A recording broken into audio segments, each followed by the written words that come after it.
Okay, go. Okay, we're gonna open the August 17th, 2023, special board meeting. Got a couple changes to the agenda. So we're going to, move for SDAO to go first. Then we'll do the finance piece. And then we will do the executive session last. There will be no, public comment or anything like that taken this evening. And with that, I will turn it over to George Dunkel from SDAO. Well, good evening. I don't know if I'm this appropriate where I can be here. As you know, my name is George Dunkel and I work with Special District Association of Oregon. And I must tell you, this is the first time I've been in this building in a long time and I got a tour and I want to take the folks to the tour. What a beautiful improvement. This was a work area when I was here. What we're here for this evening is some of you new board members have been in classes that I've taught, and Kelly, you've been around a while. We're in a position we'd like to help this district in the recruitment or evaluation of potential interim chief or management team or whatever we may be able to come up with. But we really need that endorsement from the board, and the board asks us for help. It just can't be a board member calling me or the chief calling me and saying, hey, we'd like this help. It needs to be an action of the board. So we're here for this evening, and this is Spencer Rockwell, part of our legal team at SDAO. Sorry, I didn't introduce you sooner, but I got a reminiscing about Old times. like when I used to stand in this building, it was different. Right. But what we'd like to do this evening and get action from the board is to, if you want, this is not a demand. This is just if you want our assistance in looking outside the box for possible solutions to your management situation, we're here to do that. But you need to ask SDAO to do that. So we need either some kind of motion or something from you that, so it gets in the record that we've been requested to assist you.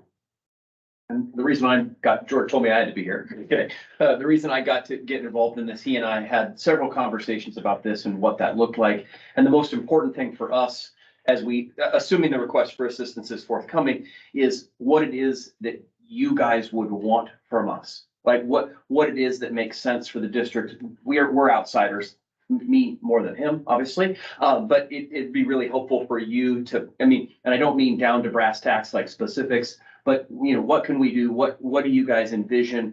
And this is probably a longer conversation, or is a longer conversation than just today, but that's the most important thing, so that we're doing your work and not going off with what George and I think is the best, which we've learned a couple times working together, and maybe we don't always know because I didn't ask the right question. So that's the most important thing, is that we get your folks' input and say, these are the things that are critical for us, and that kind of thing. So that was the other critical piece that I wanted to mention.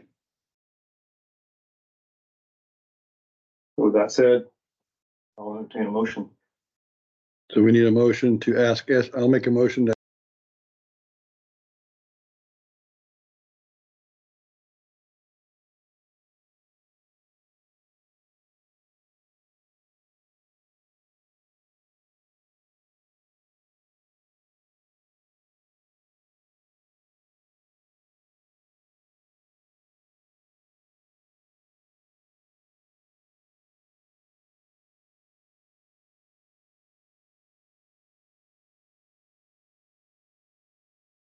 Aye.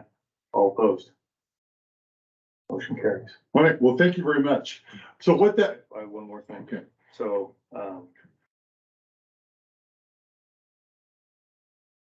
I'll just go ahead and say, I'd like to make a second motion to these people here sitting in the room, Chief Smize, Chief Sanchez, Kate, our battalion chiefs and stuff are the ones that are running the day-to-day operations. It's not the board. Yeah. So I would like to make a motion that we authorize SDAO to work directly with the admin staff here so that they can get a better idea of what the needs are of the staff. To go with them directly, they don't need to come through the board to get that information, so we can and go off of what they need, what their needs are, so we can make sure those are met. I think we made an assumption, but I like that personally. Yeah, absolutely. Yeah. With the understanding that those individuals would be an information gathering tool and any decisions would come to you folks. Is that, I just wanted. Correct. Yes. Correct. I think it goes without being said, but it makes me feel better to say it out loud. Yeah, I think it's, the clear thing for me is, and my bosses have told me this many times, we work for the board. We'll work with your staff and trust them, we'll work with them, we'll gather from data from them and all that, and we appreciate. There was an assumption on my part, but I appreciate you wanting a motion to make that happen. Yes, I just want to make it clear that you can go straight to staff without having to go through the board. Obviously, any decisions will come back to us for a decision, but at least that way you can do the fact finding to figure out what exactly support we need here on staff. Perfect. So that's my motion. I'll second. A motion second. Any further discussion? All in favor? Oh, sorry. Are we still allowed to give our personal opinion on what we might need as consideration? Yeah, like we, Okay, then, yeah, I think, so I was trying to make it clear. Always remember, we work for the board. Got For the board. Yes. Yes. then Good question. Mhm. Any other discussion? No. All in favor? Aye. Aye. All opposed? Motion carried. All right, great. What are the office hours here? But I not Just just do Thursday, 7:30 to 5:30. 7:30 to 5:30. So that was, who's on duty tomorrow? Because I'm gonna be on this tomorrow. You can reach out to Chief Sanchez or let him off. Okay, perfect. Thank you. Thank you. All right, Thank you. good to see you guys, and Thank you. I know this goes without being said, but beautiful. Beautiful building. Yeah. Hey, I don't remember when you got so gray. Rob, good to see you. Nice to meet you. That's because you're so old and because it's taken so long for you to. Your eyes are better now, that's all. Yes. He's got his glasses on. Okay. Second order of business is going to be a financial report from CPA Robert Mooney and CPA Crystal Wolf, prepared by both concerning the district's financial state and requirements necessary for future funding. And Aiken, I'll let you make the intro on that. So by way of segue to Rob and Crystal's work.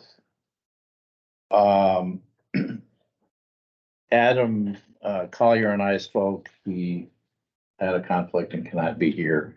One of the significant issues or circumstances having to do with Rob's report, Rob and Krista's report, is whatever the wage is gonna be in this interest arbitration. Has the board been briefed on what happened in the arbitration or any of that? I have not personally, no. All right, well, let me just take a second so that you guys are all on the same page for that. There's this 10% swing that the union's asking for in the arbitration.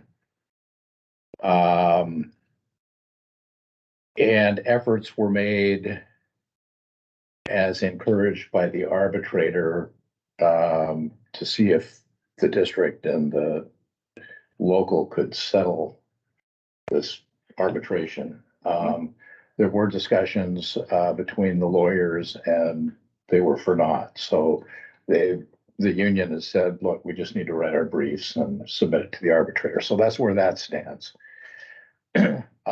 It's clear that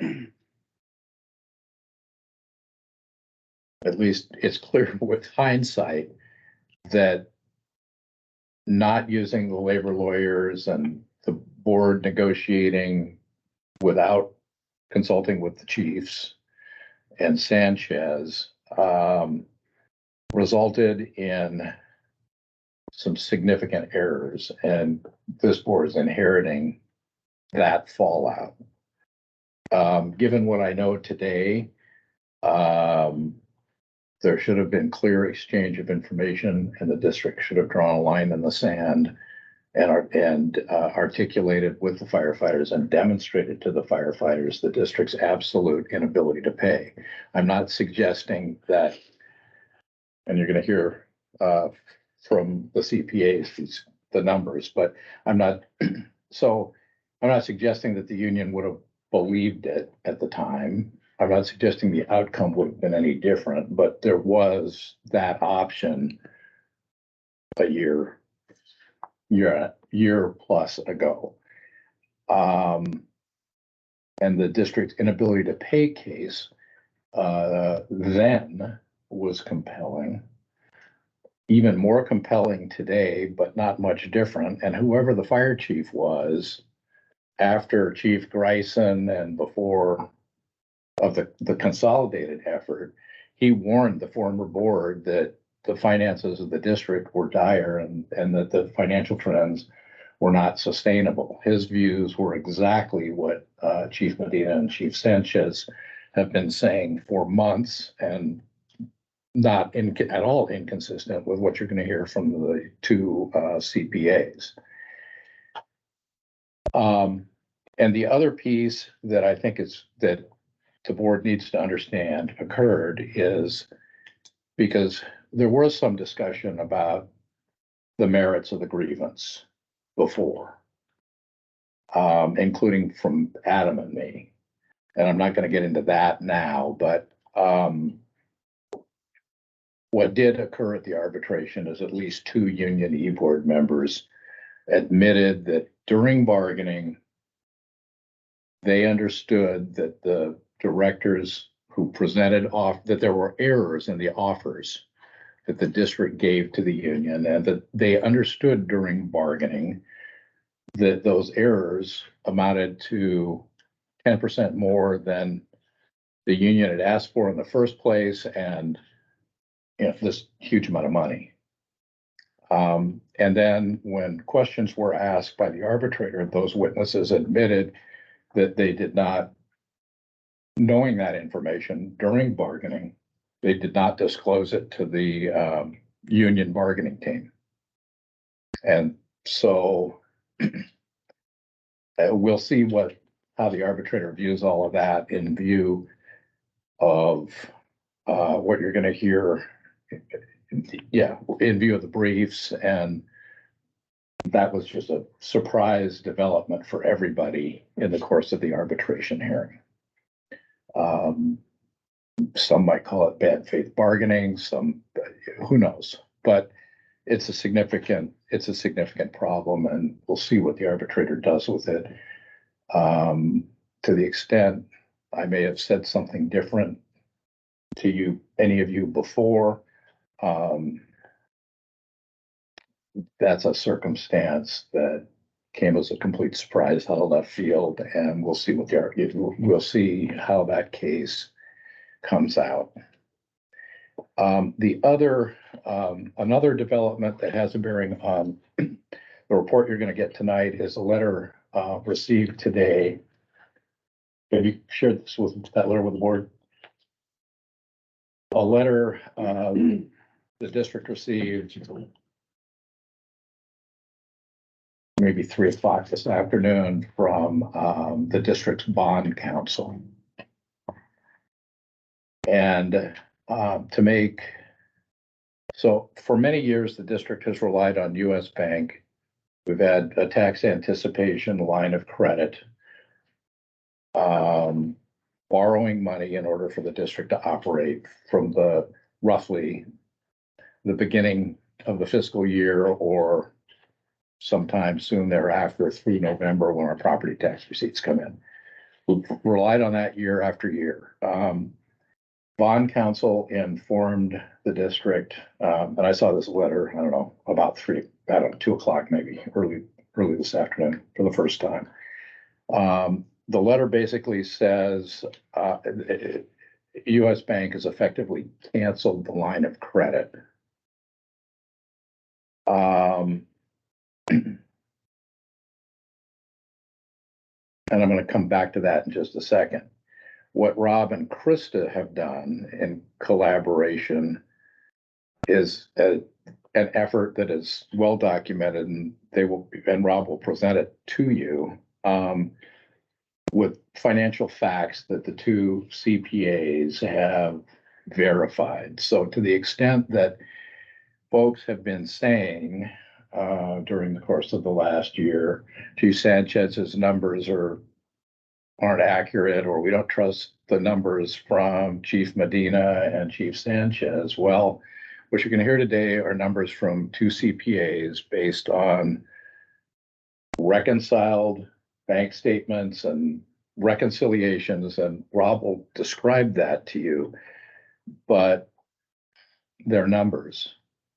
And the union can't refute them. And you can't reasonably deny what Rob is going to share with you, because it's been reconciled and confirmed by these two separate independent accountants in this effort. And it will set forth for you pretty clearly not only the absolute inability of the district to pay the firefighters this extra 10%, but also irrefutably inform you as to the district's financial condition.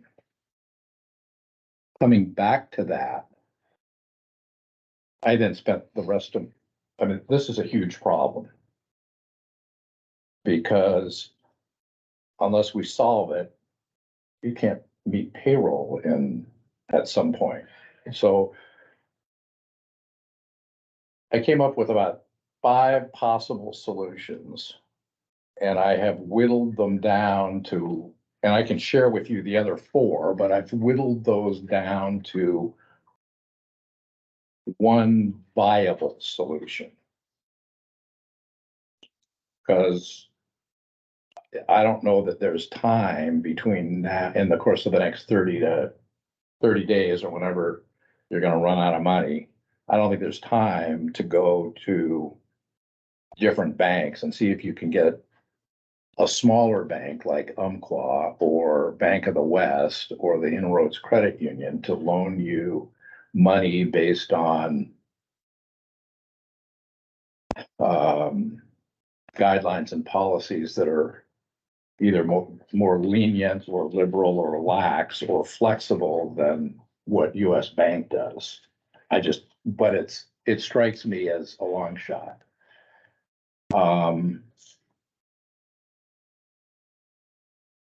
Your first, foremost, and best option, in my judgment, that I've been able to identify,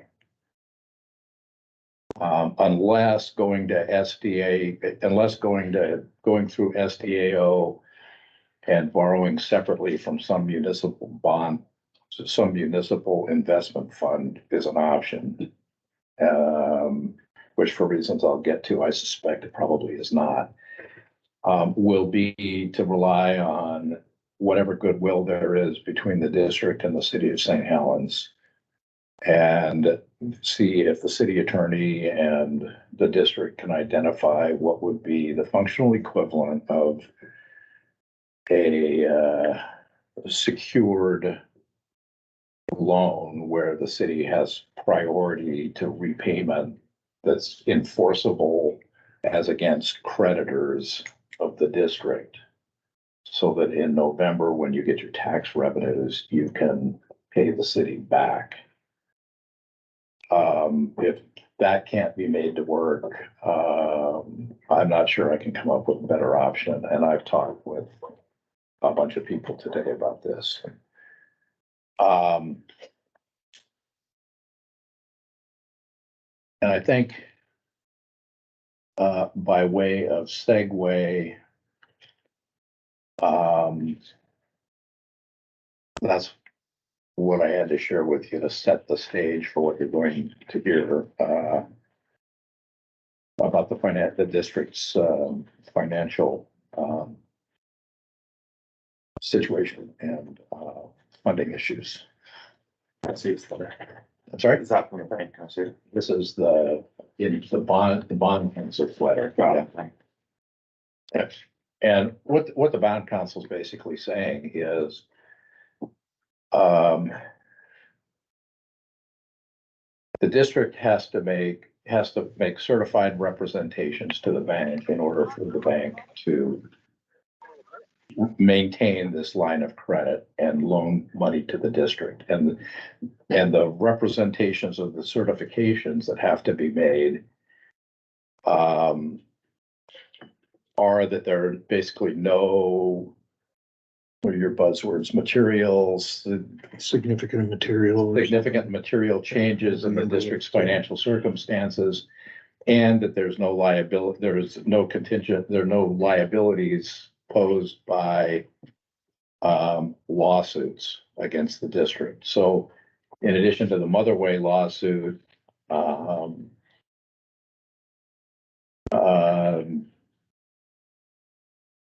Chief Medina's lawsuit against the district was filed today at 3:30 or so in the afternoon, and I received a copy of this complaint by email an hour and a half ago, maybe. And to make a long story short, Chief Medina has sued each of you personally, and he has also sued each member of the union executive board personally, as well as Rhonda Melton and the district and the union. And it's a suit for almost $20 million. It's been filed in federal court. And I can describe the allegations in it, but succinctly put, it's a combination of state torts, state statutory violations, federal constitutional First Amendment due process and 14th Amendment claims, and torts of defamation, wrongful discharge, and 2 or 3 others. So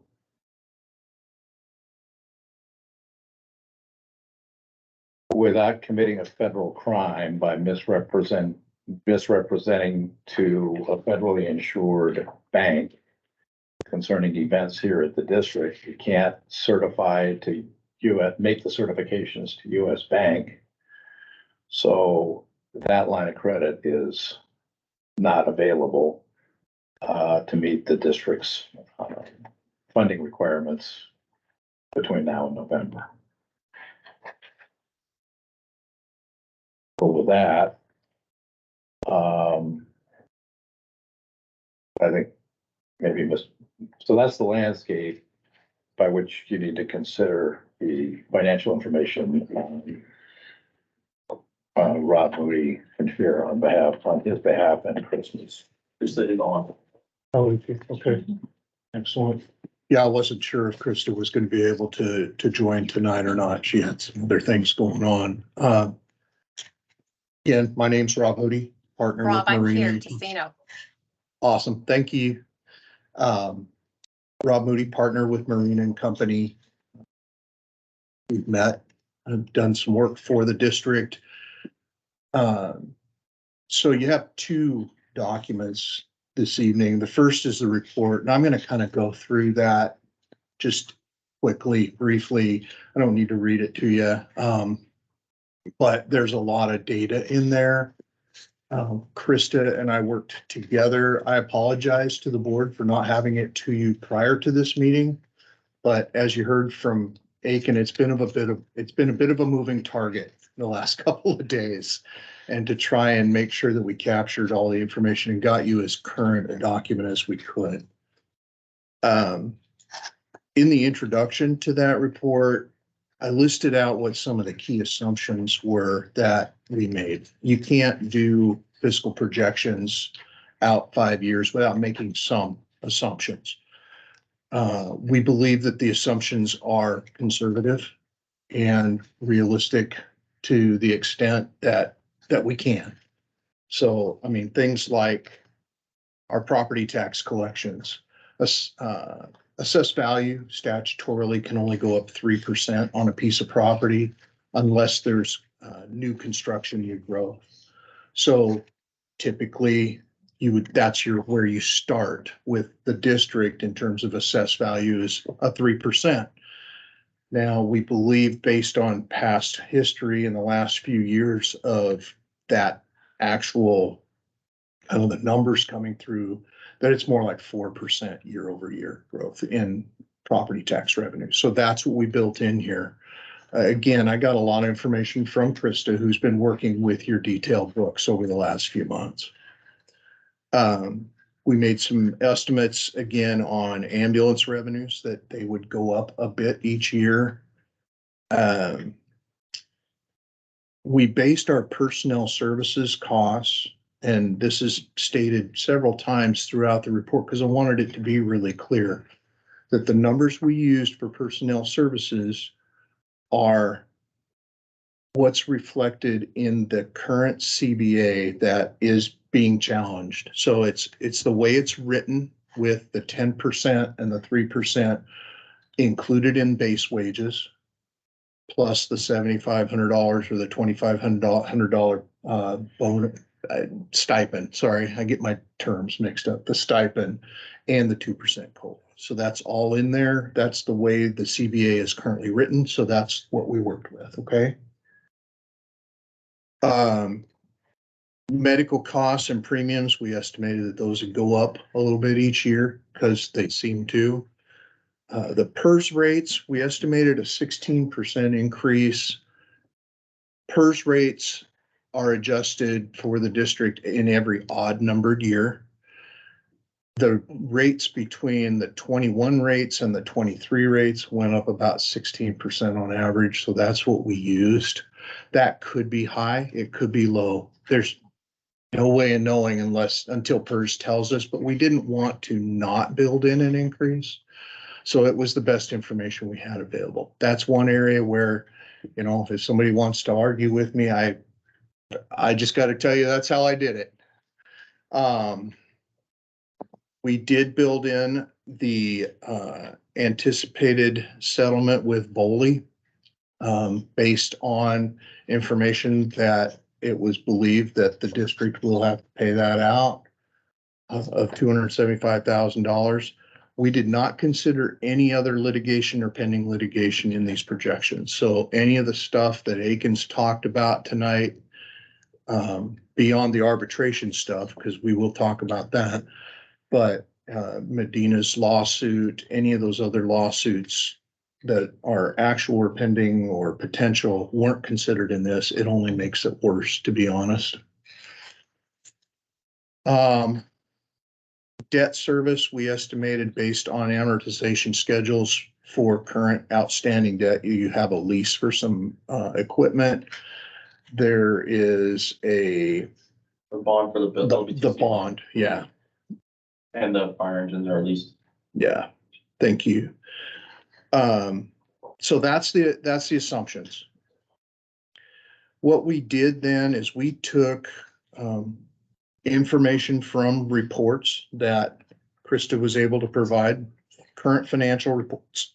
We used the audit from the last fiscal year that the audit was completed, which I believe was 2021. So that gave us some baseline information to work from. We also used the district's adopted 23-24 budget for some baseline information to start with our projections. We used the collective bargaining agreement, as I mentioned, the current one that is in place.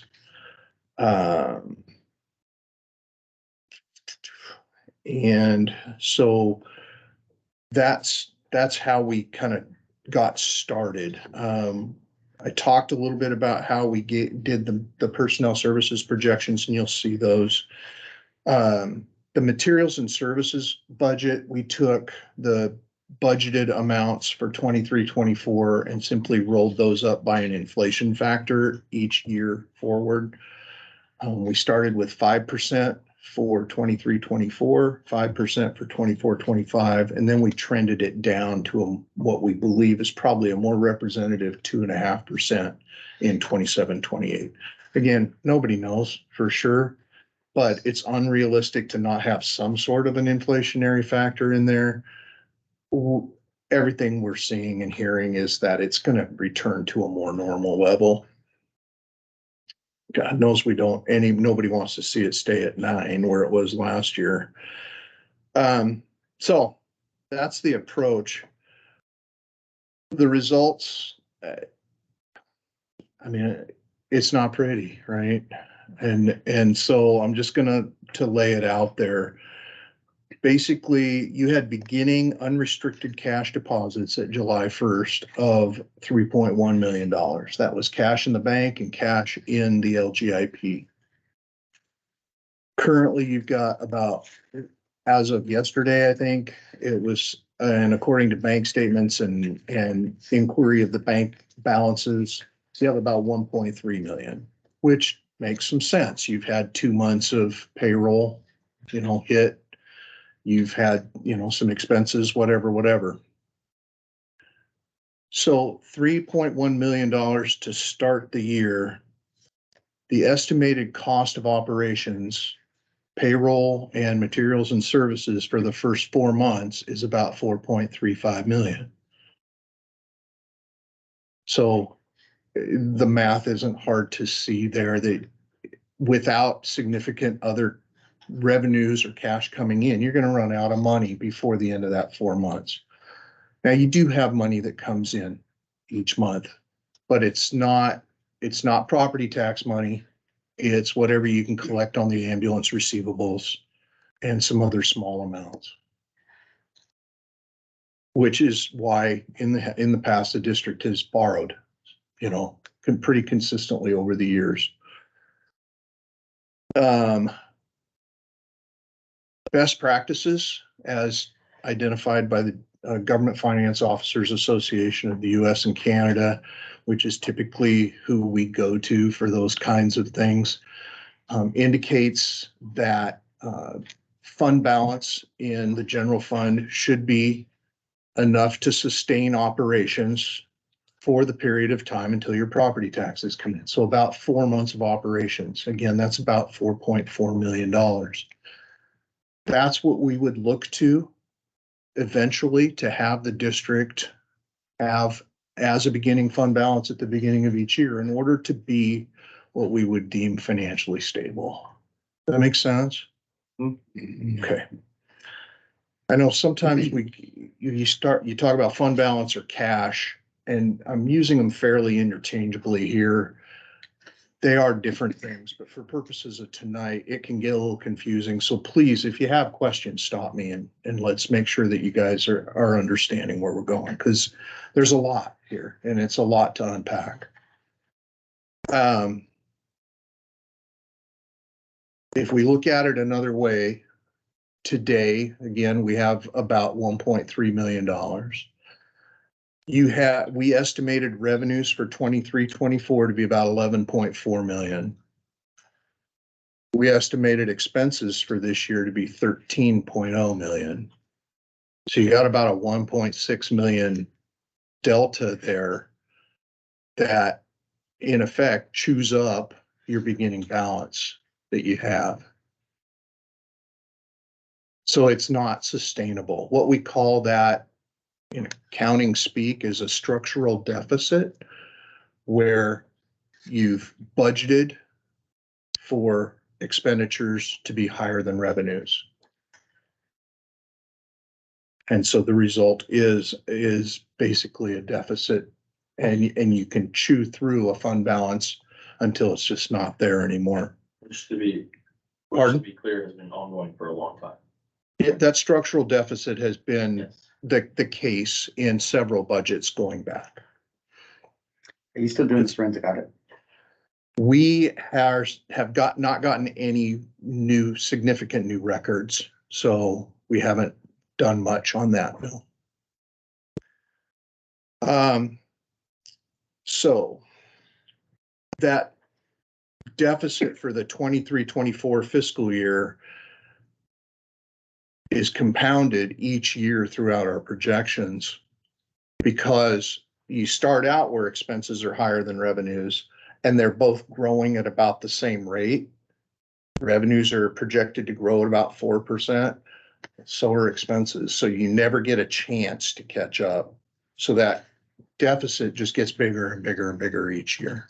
And you'll see that in the charts that are in the report. In fact, that chart on page, whatever that is, 3. It's page 3. I guess I didn't number the pages. That would have been really helpful, huh?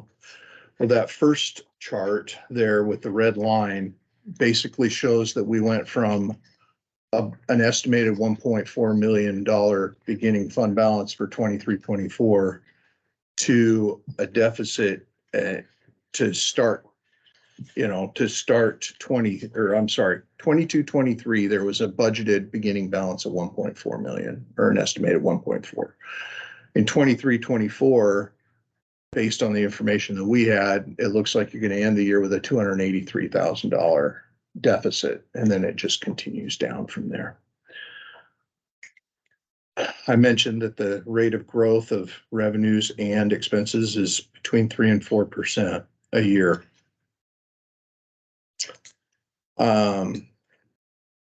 The chart at the top of the next page shows you visually the blue bar is revenues, the red bar is projected expenditures, and then the impacts are shown in the green where fund balance continues to decline each year. So from there, I mean, and again, this was all based on data available to us and data in the financial records, data in the payroll records, data in the bank statements, etc. So then I addressed the possible results of the arbitration. Again, I mentioned we built in those factors in our personal services projections. The piece that I wanted to address here is that contract is retroactive to July 1, 22.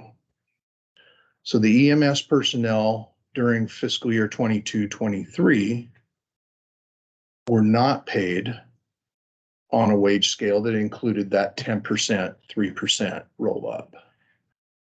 So if the arbitrator finds in favor of the union, there'll be a retroactive payment likely that'll need to be made. The impacts of that we estimated at about $247,000. So that's on top of the projections. I did not work that into the projections here because we don't know how arbitration is going to go.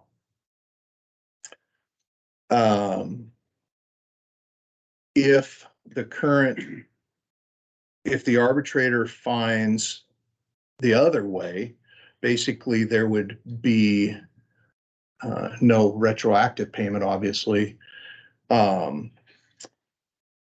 There would be a reduction in the personnel services costs for 23-24 and going forward of about $313,000 a year. That's the impact of that 10%, 3% roll up. And obviously that's not enough to erase this problem that we're facing in terms of the full deficit, expenses versus revenues, but it helps. So the conclusion then is based, and Krista, I won't, I'll give you a chance to speak if you'd like, but Krista and I are in concurrence on this, that the current situation just isn't sustainable for the district. And I don't think that's a surprise to anybody here in the room. We believe that the district needs to take what we termed immediate and significant steps to reverse the current financial direction. Those steps likely include consideration of some additional available resources yet to be identified, and probably some cost reductions, and probably a combination of both. Without some pretty significant and timely steps, we question the sustainability of the district over the next 12 to 24 months.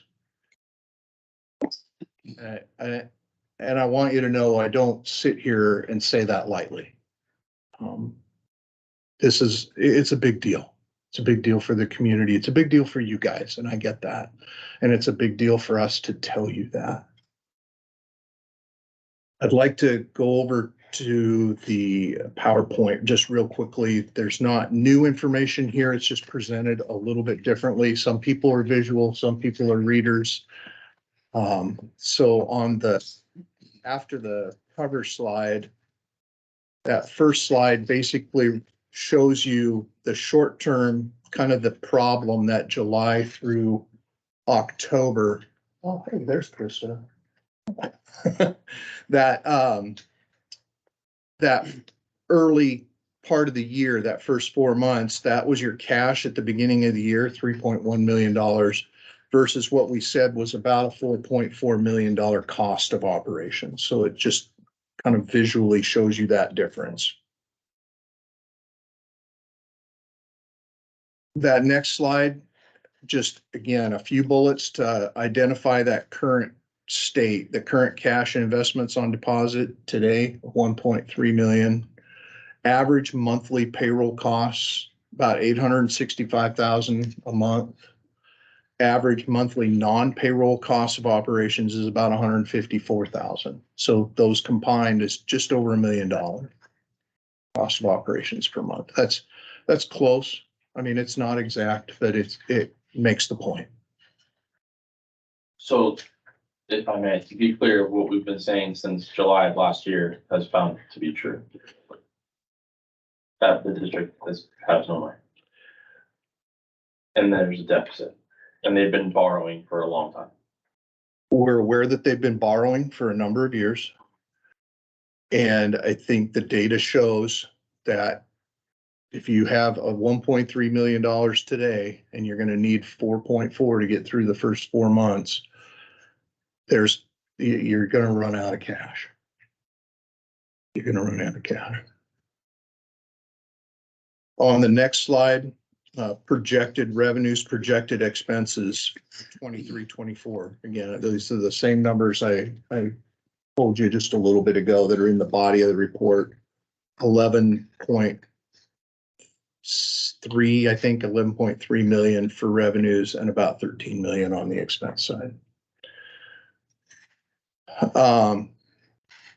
This slide again just puts it out there that you had an estimated beginning balance or budgeted beginning balance of 1.4 million.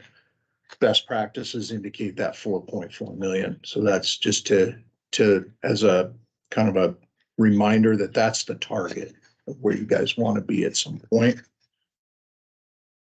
The next slide, additional considerations then, things that you'll have to take into consideration, the current potential litigation attorney fees, again, not addressed in our report or our projections. The results of whatever the arbitration is on the labor contract. Any costs of borrowing, there'll be fees and interest costs that only complicate expenses. And then the denial of the access to the line of credit that we found out about late today. That completes kind of the presentation.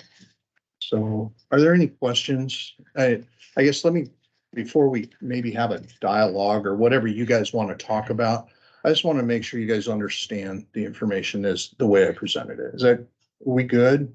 Mm-hmm. Okay. I'm good. Yeah, I'm good. Thank you. Sometimes I'm guilty of doing the accounting speak thing sometimes. And so I get carried away with some of this stuff. So I want to make sure that I didn't do that. I think you painted a fairly clear picture. Great. Thank you. I wish it was a better picture to paint. I really do. It's not. So, all right. With that, then I would entertain questions if there are any.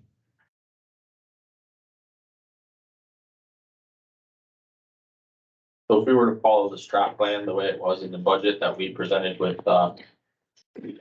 consulting earlier in the 5 years and then setting a private unappropriated fund balance, within 5 years, we actually would have made that $5 million mark.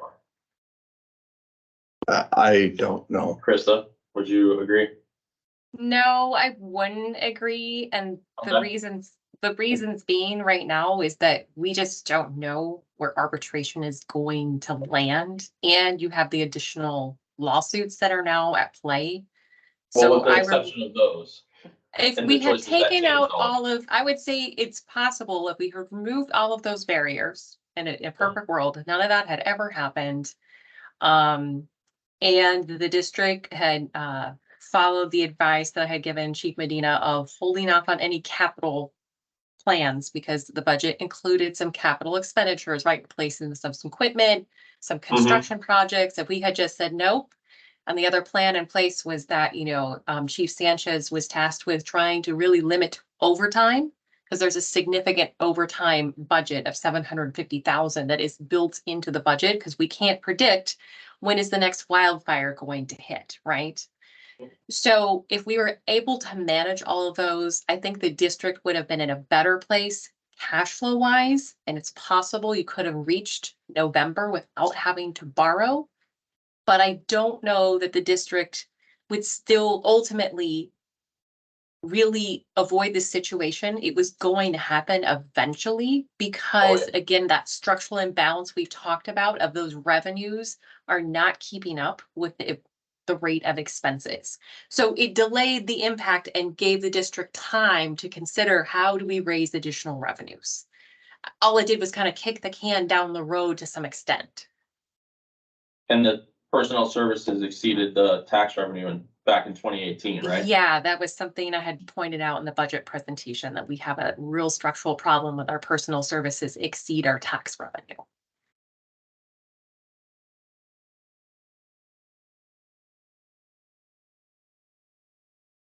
Any other questions from the board?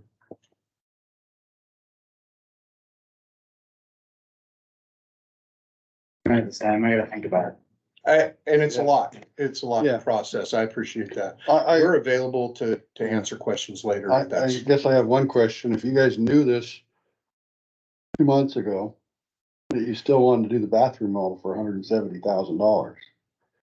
And why, I guess? If you knew this, that we were gonna be in this place and we needed to be saving money, and yet you still tried to pass that through at the end of the last budget, into this budget to do that. Now it's stopped. The bathroom remodel is not a remodel, it's a repair. So if you want to go ask any of the crews here, Chief Davis, you can actually ask him if he's walking into water in the battalions. It's not a remodel. That's something that we can't ask people to go work into a place that continues to flood. And outside of that, that's an expense that you can't not make. So it's not a remodel, so that's a mischaracterization of that. And the other thing is the other variables that happened from certain decisions that were made recently that made it impossible for us to pull a line of credit by certain people.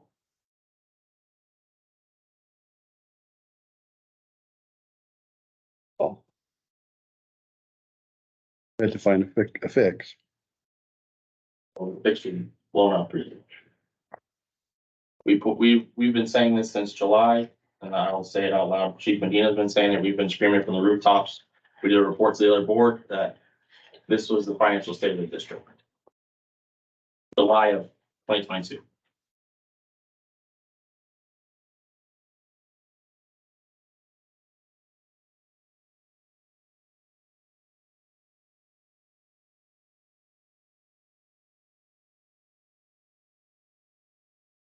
Any other questions? I I'm kind of still thinking. Yeah, it's one. Thank you for the opportunity to talk with you tonight. So you made I a would- point, sorry, you made a point that you've seen this trend since 2018. And, it's, why are we just now, even a year ago, why is it just now being brought up to the public? Cause I've only been a board member for a month and a half. Why is it just coming up now? And now, obviously, unfortunately, it's our burden to bear. I haven't seen the documentation and we can look for it, but I have it on pretty good authority that the situation was described, much as you heard Krista describe it, by whoever the fire chief was of the consolidated district after Chief Greisen retired and before Chief Pritchard came in. Well, apparently this situation was very well, was clearly described, clearly vetted by that fire chief when he, and apparently it was a message that either fell on deaf ears or that folks didn't like hearing, and but it was clearly expressed then, so this been, I believe that was Chief Hoke, thank you, it was. and I believe that was more for Scappoose Fire than it was Columbia River. He was concerned about Scappoose Fire, not Columbia River at that time. I could have misunderstood what I was told. But when Yeah, you're right. No. it was, he brought flags for Scappoose Fire, not Columbia River at that time. And we've been saying this multiple times. Crystal was actually brought in August. I think we had a meeting with the board as well, explaining part of this situation and that there was a deficit. So this has been being said by Chief Medina and myself since I was here. You're muted, Krista. So this isn't the first time we've just happened to be called liars regularly.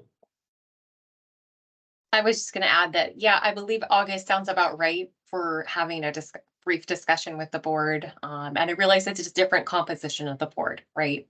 Boards change, and so then it's new information, but I think you're right, and I'm happy to go back and provide this current composition of the board, that documentation if that's helpful. And then provide the date. That's something I certainly can do. So, and I do want to open it up and just let, the board know here that if you at any point have questions, you want to reach out and discuss further ideas. I mean, that's what Rob and I are here for. Rob already offered that. I've had a lot of time to work with district staff, over this last year. So happy to be a resource for you as well. Thank you. Thank you. Mhm.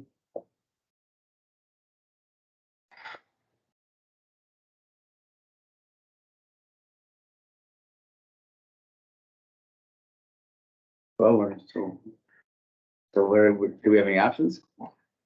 I read your last page, so, I mean, it seems like that last page, your comment seems like it was long overdue. So the option conversation, and please, Krista and Rob weigh in. I mean, that's what I spent my afternoon brainstorming about and calling. I mean, I made phone calls. I asked Leonie to make phone calls. Where is there a fund in the interest to preserve public safety and avoid, a critical public safety agency,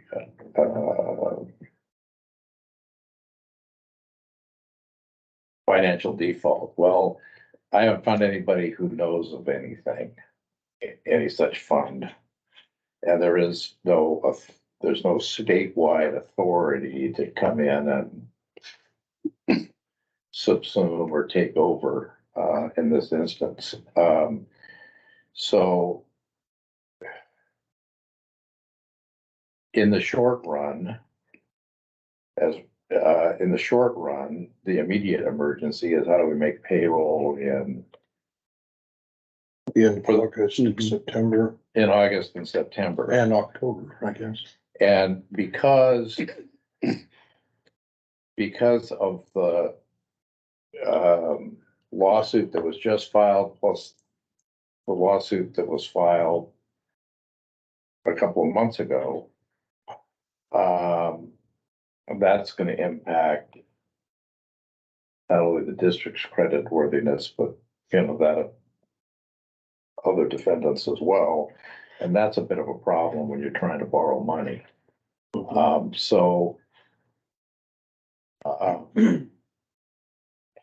And it takes time, as your bond counsel and Rob can advise you better than I. It takes time to go work out a deal with a bank or a financial institution to borrow.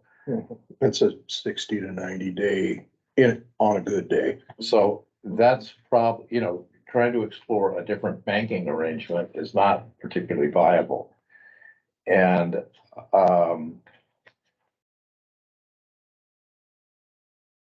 so unless the state treasurer or some fund exists that maybe SDAO knows about that I haven't been able to identify, some fund exists to bail out an emergency service provider or loan in an extraordinary circumstance such as we're facing here. I can only identify two options, one short-term, one long-term. So the short, well, and an intermediate. So the short-term solution is to figure out a way to guarantee this, that the city of St. Helens would be repaid with first tax dollars received in November and negotiate for costs plus interest, a loan to replace the line of credit. Who talks to the city about that? I floated the idea in a brief conversation. And the reason I find that idea intriguing is that the city is the only source of funds, other than maybe the county, with a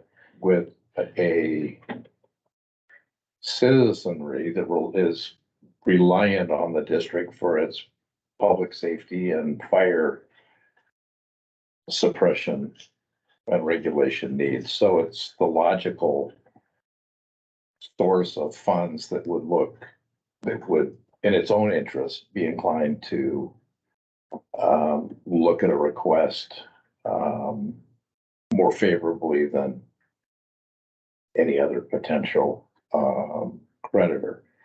It impacts them the most. So that's once you get past that, then it's sort of an intermediate long-term solution, and Rob mentioned it. Can you go to the people and ask for a local option levy or. it's basically a tax rate increase, in one form or another. But that carries a whole lot of complexities that I can't begin to understand in the short term, having to do with whether there's compression in the property tax structure, and if you guys followed up an extra $4 million levy based on tax compression and the status of the other taxing districts and that you share your district with, you might not get all of it. So, but that's an option, and all I can tell you about that is, I just remember what it took for the sheriff to get a new jail with that capital levy, and in my recollection, seeking increases by tax levies in Columbia County, with the exception of the basic funding for Columbia 911, and multiple elections to get what the county critically needed, if it was going to have any jail space. When you try to sell the voters on, we need this in order to pay labor arbitration settlements and funds that the union's fighting for, it's in my experience going to be a tough sell. So there is another outside the box, long range solution that would be complicated, difficult, and perhaps controversial, but I have seen it happen in the course of my career elsewhere in Oregon. I'm not recommending it. I'm just something for you to consider, but ultimately, I think it's it would be a board, city council, and voter issue, but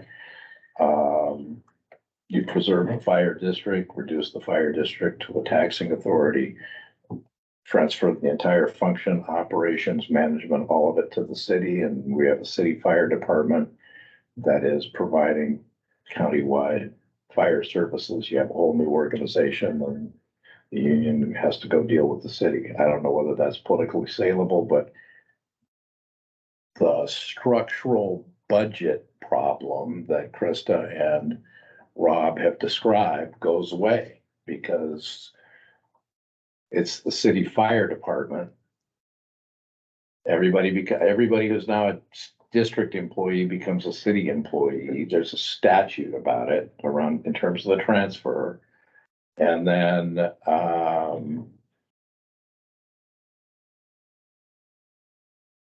there would be very interesting fiscal and budgetary consequences of that I can't even begin to contemplate, but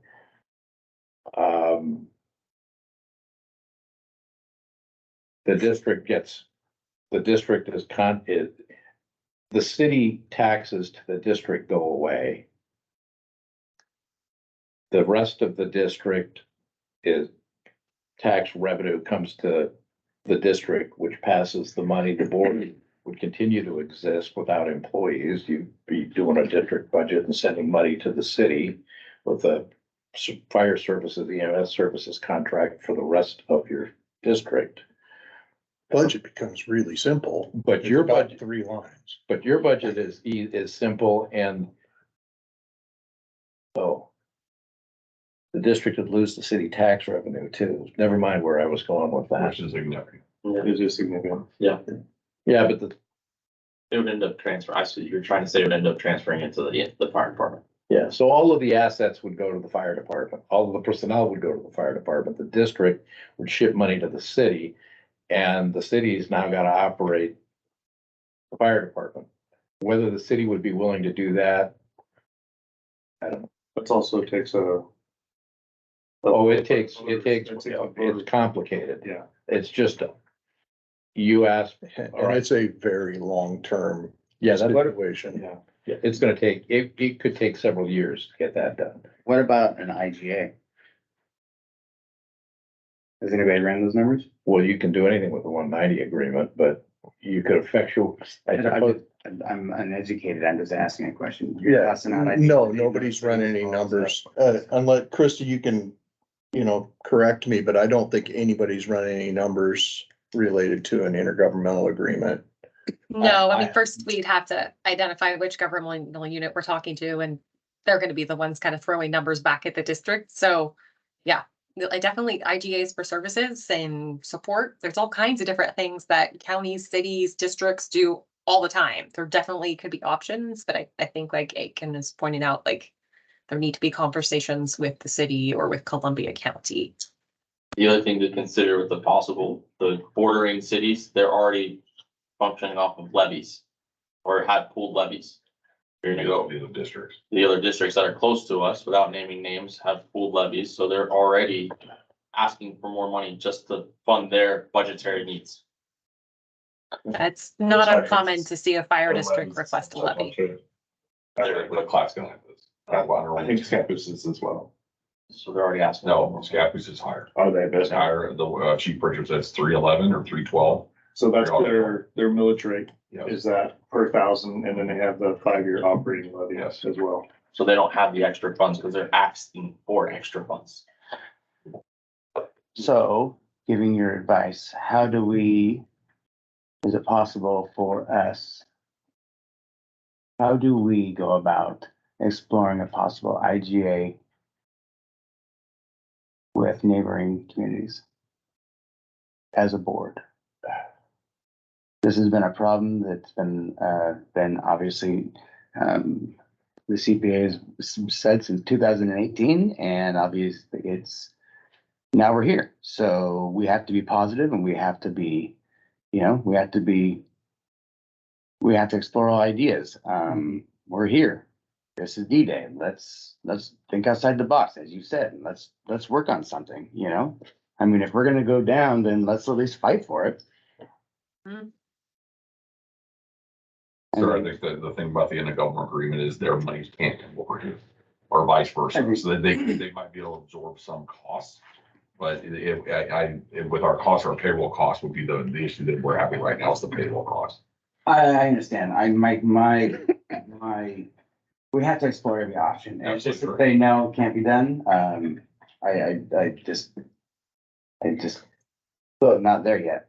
We won't know until we ask the question. I agree. I think we have to ask the question. Well, unless Rob and Krista can see this somehow a little bit differently, the immediate problem is one of cash between now and November. And that's not gonna get solved with a 190 or anything else. I agree.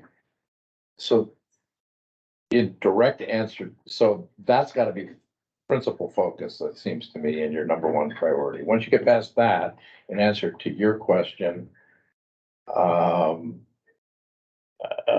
am ill prepared. I Because guess I'm asking for board policy and procedures, and what it would take to, to appoint a subcommittee to be able to go and entertain the thoughts with other boards in the Columbia County as possible ideas and discussions that open up an IGA topic. well, I gotta say that my recommendation, whether you guys want me here or not, which has been made clear that I'm not wanted here, so I'm saying, I don't care if I'm saying it out loud, is we gotta get some kind of something that legal counsel, for whatever you pick, you guys follow legal's recommendations so that the district is not indemnified more. Because the district has, and it is now indemnified by recent decisions that have brought us here that won't even allow me to pull the revolving line of credit. So that's, if we're asking for suggestions, I'm saying I understand you want to go forward and this is a positive thing, you want to try and build a subcommittee, but legal counsel is gonna have to direct that or else we're gonna be indemnified even more in a bigger hole. I agree with that. That's why I'm asking for your advice.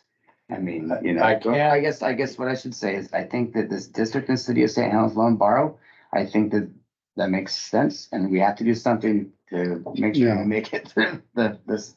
You know, so once we get past that, the whole continuum of practical, perhaps impractical, but possible strategic partner related decisions are dependent on factors that I'm not prepared to discuss without looking at maps, service areas, numbers. I've been around Columbia County long enough that once I see that much, maybe I'd have an idea. If Krista is close enough to it already, perhaps she's got a better answer than that. And in terms of board process, the best way to consider it is with board members participating as they might, but some combination of chief officers or union plus retired people like George Dunkel, who've been around the fire service in Columbia County and the region for a long time, a citizen committee to come together and see what they can come up with. I mean, the best answer is not gonna come from me. Citizen. But you need some of your best minds in the fire service and public safety and, a couple of city managers, to come help you look at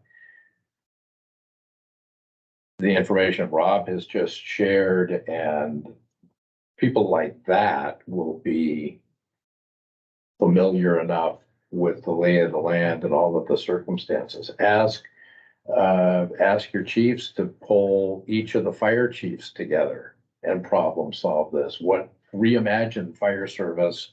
How can we reimagine the fire service in Columbia County such that we fix this and at the same time fix whatever structural problems the county may be facing that we aren't even talking about here tonight. That needs to be a priority. Who leads it? You know, I don't know if it were up to me and I were on the board, I would suggest that one board member brainstorm this with your chiefs and put something together in a collaborative way with your chiefs and maybe your union president. I mean, you can't ignore,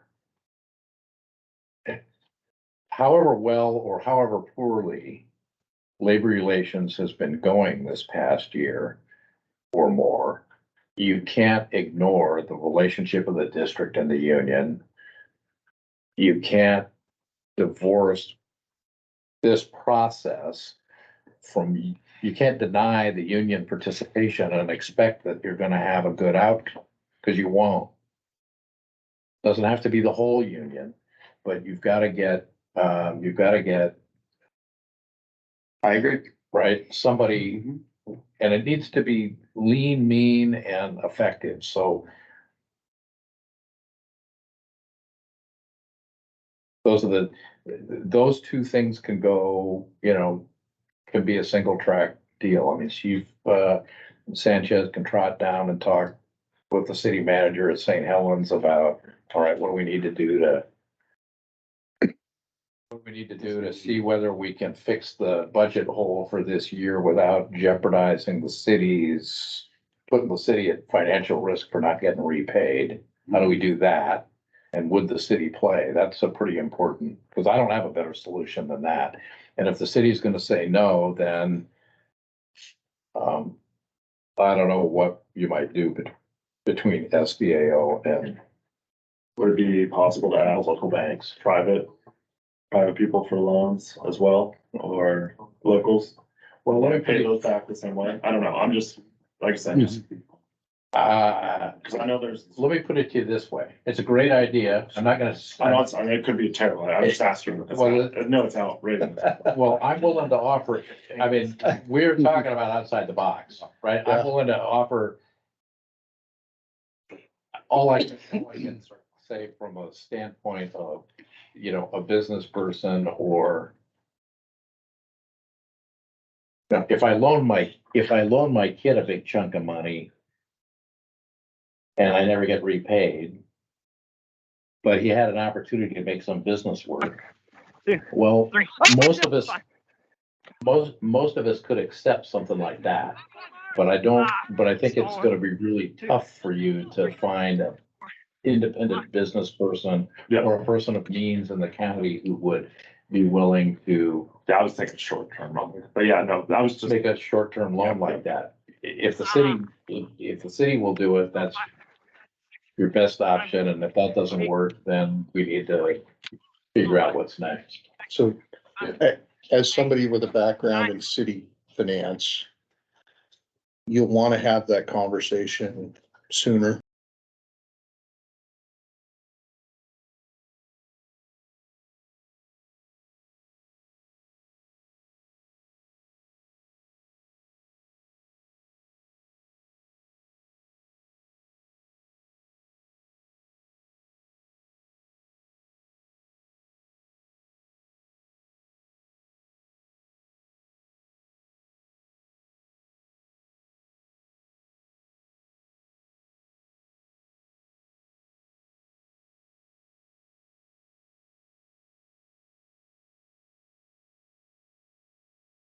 Hey, Kate, I'm just gonna let you know we lost sound.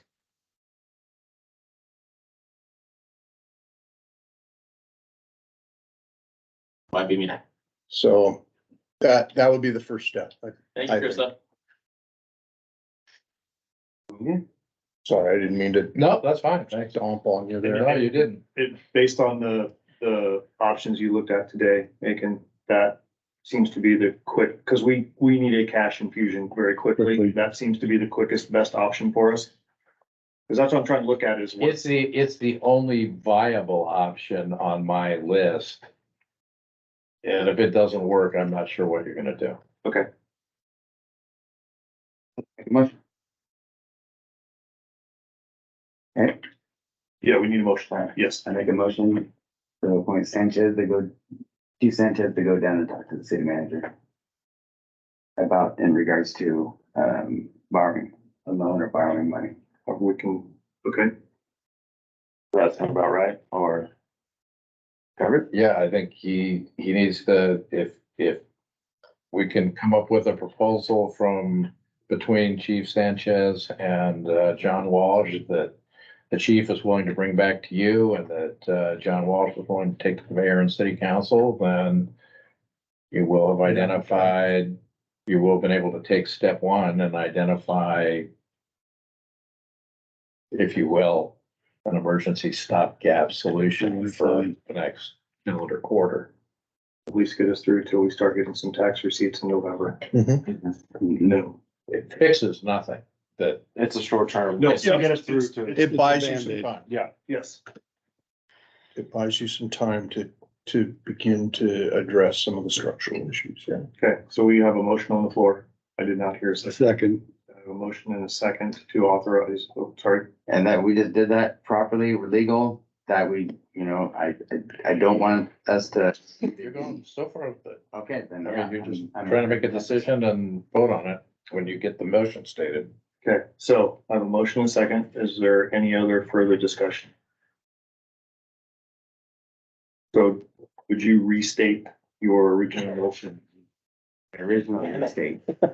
I can try it, but I'd like I to. make a motion for Chief Sanchez to go talk to the city manager and talk about, loan or borrowing money on the district's behalf. Under terms that both Chief Sanchez and City Manager John Walsh feel comfortable recommending to this board and the mayor and city council. That's under, You can't pick the motion now. under the. Yeah. Say that again?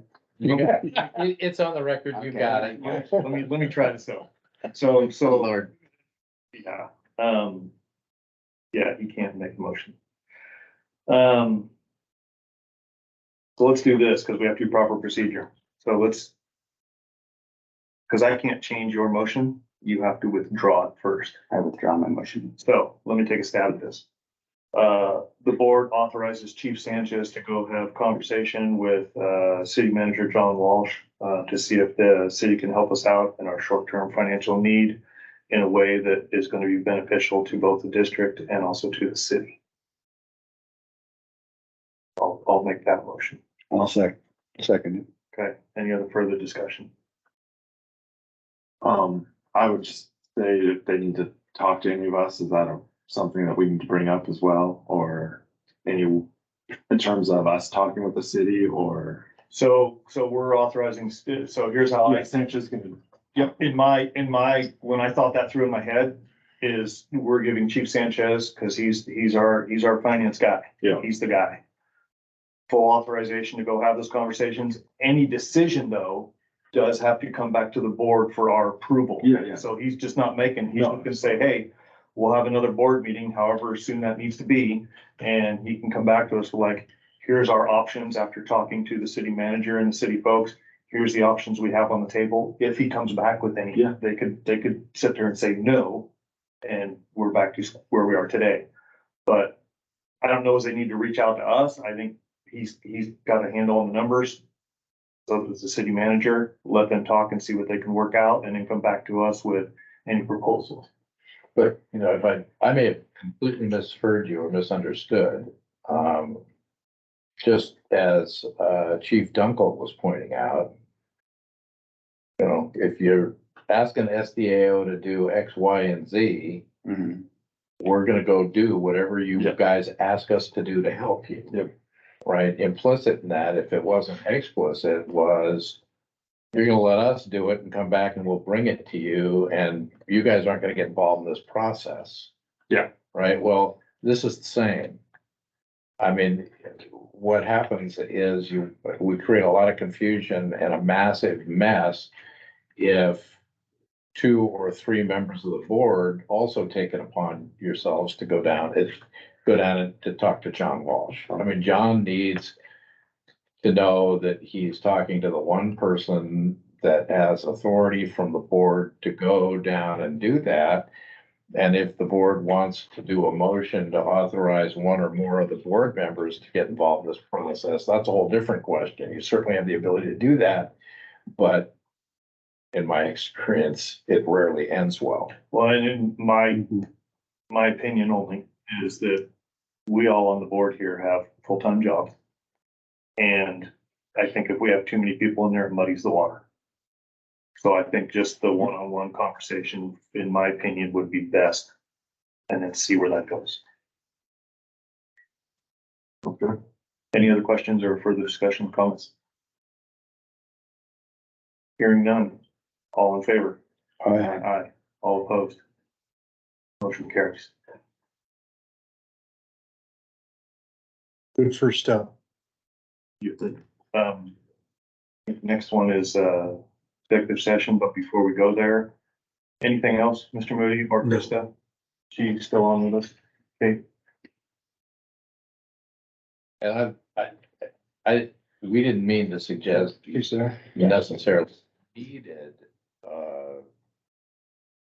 session, but we can have an executive session to talk about the various advice letters that you received in the course of the last week or two and whatever else may be on your mind. I think we need to. Okay. So, Krista, anything else for us before we go to executive session? No, nothing further from me. Thank you. Thank you for your time. Thanks, Of Krista, course. for your help. Thank you, All right. Krista. See you all later. Okay. Take care. So that being said, at this time, under ORS 192.6602F, the board is going to meet with legal counsel to consider information or records